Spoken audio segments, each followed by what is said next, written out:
Did you know the Valley of Despair is what causes most traders to fail? Check out the solution in today's session. Did you know that the Magnificent Seven, some of them aren't very magnificent anymore?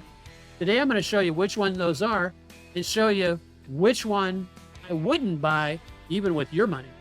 Magnificent Seven, which are the ones you buy, which are the ones you stay away from? So on Apple is basically in a downtrend.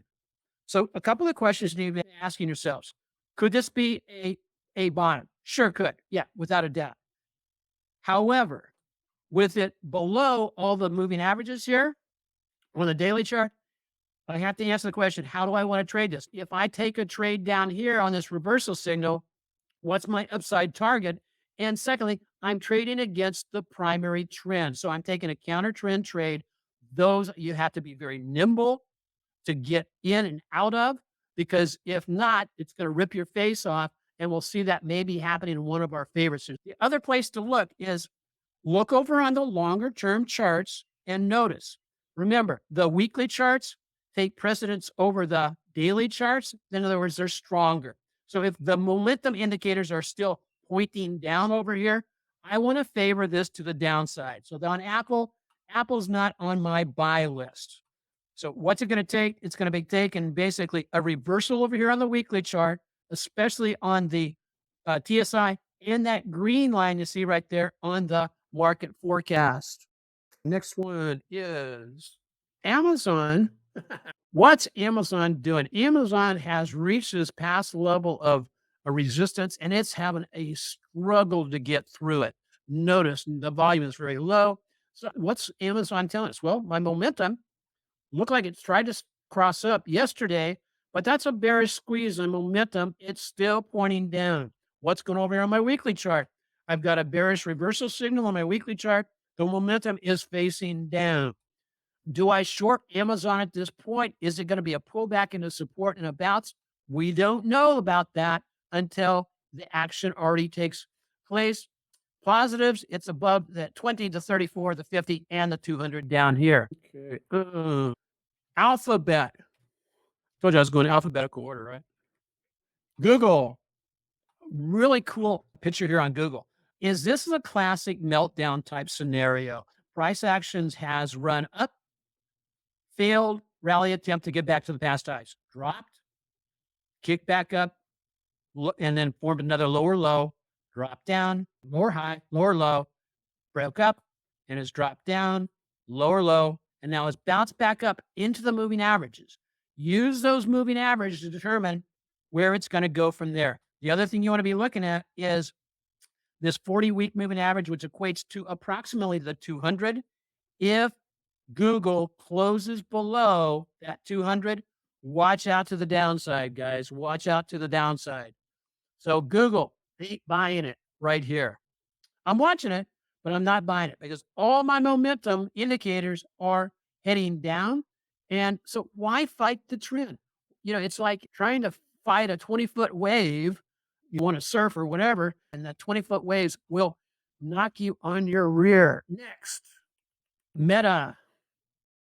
Meta bearish engulfing on the daily chart, almost outside day, indication that could be the start of a pullback. I think Meta is in much better shape, and so I want to watch it longer term for a potential trade. Where's it interesting? And is basically back here against the moving average. It's really respecting that 8-week moving average, which is approximately the 34. So I'll watch it pull back into the 20. Microsoft, Mr. Softy. Okay, again, looking fairly good, getting the spaghetti going on here, but it's holding above the 50. Over the weekend, take a look and go see what happened the last time things turn over.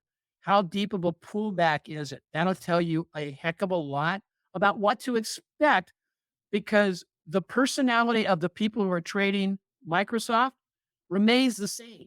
And us humans, we tend to repeat similar mistakes over and over again. Not mistakes, but patterns. And that's where we get the patterns on the chart. NVDA. Okay, NVDA absolutely took off like a rocket ship, as you're aware. This is not just an outside day. This is a trend changing reversal candle. It's outside day. It's a bearish engulfing that encompasses almost 2 previous days, holding right up the 8-day moving average. Not a reversal signal on the weekly chart, other than the tail tells where the sellers are coming in. Market forecasts and TSI look like they're ready to turn over.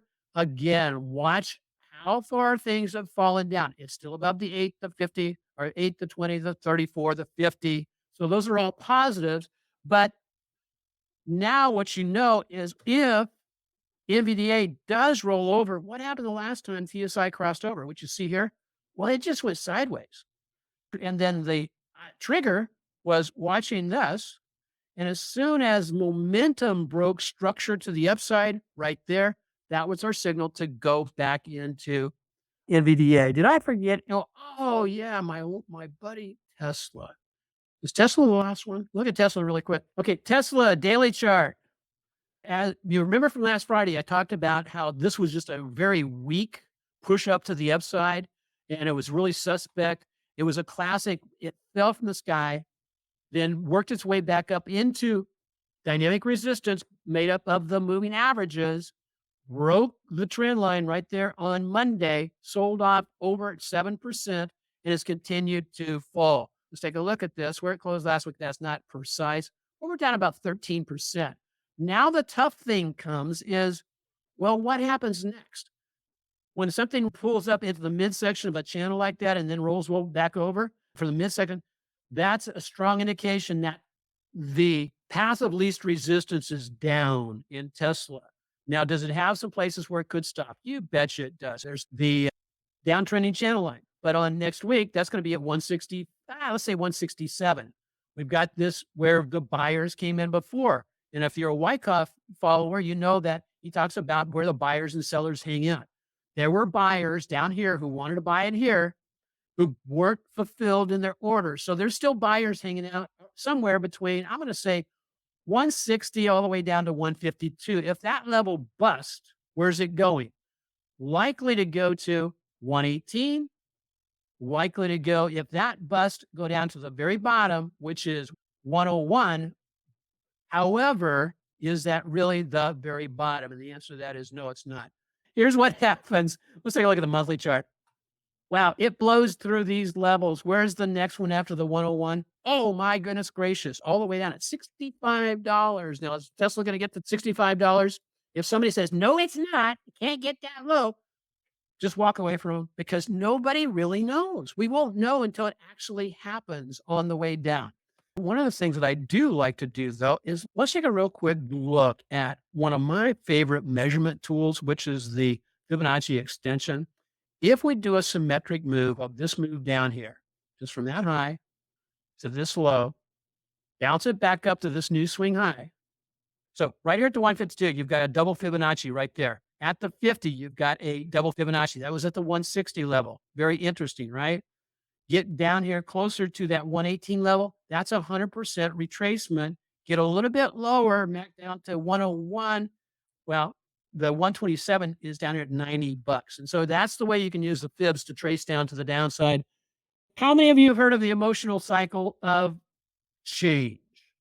I ran into this. It blew my mind. As your trading journey stuck in a cycle of finding something new, jump in and fail, go back, start over, swear I'll never do that again. I wanted to share the emotional cycle of change, and it may be helping you where you're getting stuck. This was developed in a study conducted by Kelly and Connors, and it starts when impatient Patty has stopped trading because all of the losses, but then she hears it from the Lamborghini guy that his method is fail-safe, so she hits stage one. Stage one is basically uninformed optimism. I think we've all been there. I remember my first approach with informal optimism many years ago when I learned about charts. And I go, hey, how easy could it be? Uninformed optimism initially is where traders might start with a high level of enthusiasm, believing that they can easily find a perfect trading strategy or tool that will guarantee, guarantee success without fully understanding the complexities of trading. Stage two, informed pessimism as they face losses and realize that this trading thing is a lot more challenging than I thought it was. It seems like it's too hard. I don't have time to dedicate to trading. I've heard it and I've oftentimes said it. So they start recognizing the hard realities of trading, but might not yet have the skills or experience to navigate effectively. After that, they find themselves in the valley of despair. And no matter where they look, because they're in so much pain from their lack of ability in trading, they start looking up and everything looks better. And what so often happens is they get attracted by what I call the shiny object appeal. Wherever they look, it has to look better. This is a critical juncture where traders feel most discouraged and are prone to seek quick fixes or magic solutions to their trading woes. The pain of their current situation makes the lure of a new, seemingly better trading system or tool, the shiny object, very appealing. They may hop from one strategy to the other, searching for an easy way out of their discomfort rather than committing to the hard work it will take to push through to the final stages. The way that looks, and I'll just give you a real quick picture of it. A lot of people get stuck down here. They look up and they go, oh, something's got to be better. And for many, rather than going this way up, they go this way back. And so they literally regress in their trading and keep all the bad habits they had from previously. So informed optimism is when they start breaking out the other side. If a trader manages to resist the temptation to jump at every new system or tool, and instead they develop their skill, they will start to see improvement in their trading. This is informed optimism. They said, all of a sudden it kind of dawns on them, I can do this. I can make it through.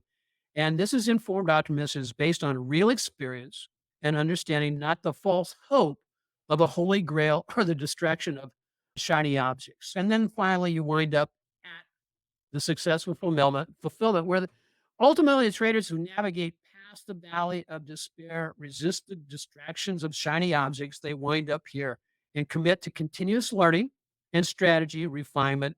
And they reach this stage where they find success and fulfillment in their trading practices. Somewhere between stage 4 and stage 5 is where the object no longer becomes making a lot of money. The object becomes mastering the system.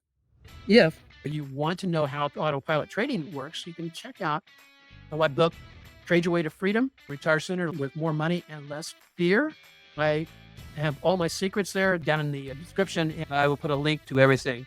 If you found today's insights valuable, please consider exploring further into the other trading tips we have over on MarketTech channel for solid trading tips and also ancient trader wisdom. All materials presented are for training purposes only. Traders should always paper trade any new method prior to the risk of their own personal capital. Remember, past performance is not an indication or promise of future performance.